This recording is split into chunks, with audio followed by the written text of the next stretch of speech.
大家好，大骨头买回来不要只知道炖汤喝了，试试这样做，一锅都不够吃的，软烂入味，酱香浓郁，无腥味。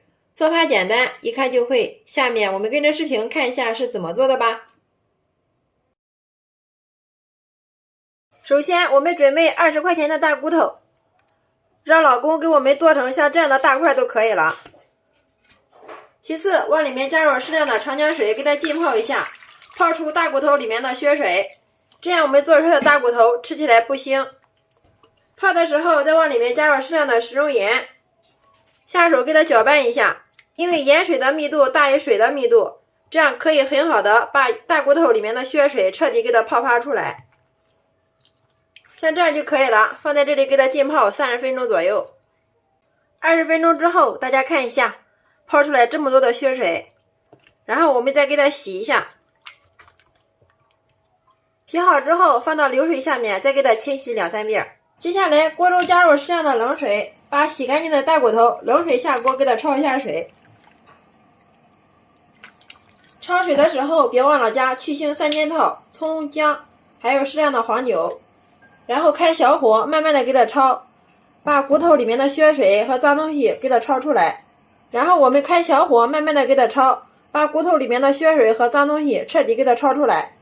用这个时间看一下我们准备的大料有桂皮1块、2个白蔻、1个草果给它拍松，香茅草适量，5-6片香叶，1小把小茴香，1小把青花椒，4-5个八角，适量的陈皮，1块良姜，还有2个香葱，适量的姜片。全部准备好之后放一旁备用。水开之后用勺子把上面的浮沫给它打去不要。焯水的时候我们一定要给它焯透啊。大骨头焯完水之后我们给它捞出，再给它放到温水下面给它清洗一下。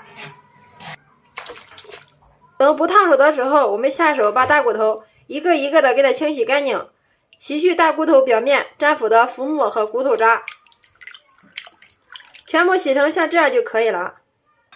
大骨头洗干净之后放到一个漏筐里面控水备用。接下来我们给它调一下汤，锅中加入适量的菜籽油，油烧热之后把准备好的葱姜放进来给它炒一下，炒出香味，再加入1把干辣椒，开小火给它煸炒。香味煸出之后往里面加入适量的干黄酱，提前用个清水给它稀释开，继续给它煸炒，炒出酱香味。接着再往里面加入适量的清水，加入1勺黄酒去腥增香。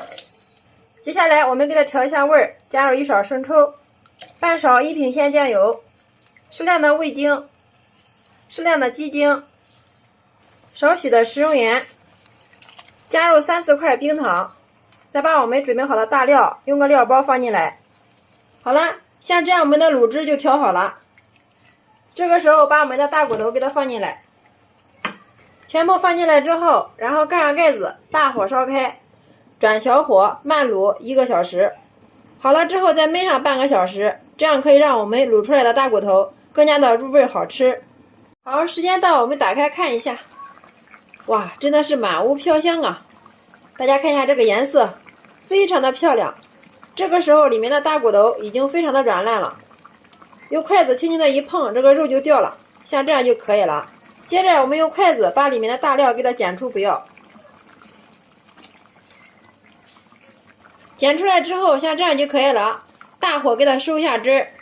收汁的时候我们千万不要把盖子给它盖上。好了，像这样就可以了，然后我们给它关火。夹一块让大家看一下，看一下这个肉特别的颤呀，看一下，真的是非常的软烂脱骨呀。用筷子轻轻的一碰，这个肉就掉了，而且也非常的入味好吃，一点都不腥哦。接下来我们给它装在一个漂亮的大盆里面。哇，颜色非常的漂亮，红亮红亮的，看着就非常的诱人哦。好了，像这样我们的酱大骨就制作完成了，端上桌就可以给家人美美的享用了。喜欢吃酱大骨的朋友一定要试这个方法哟，保证你卤出来的大骨头酱香浓郁，软烂脱骨，好吃又不腥。学会就能开店哦。好了，今天的美食就分享到这里了。大家如果感觉我的视频对你有所帮助的话，麻烦动动您发财的小手，帮忙评论转发支持一下吧。或者你有大骨头更好的做法，欢迎评论区下方留言。非常感谢大家的观看与支持，我们下个视频再见。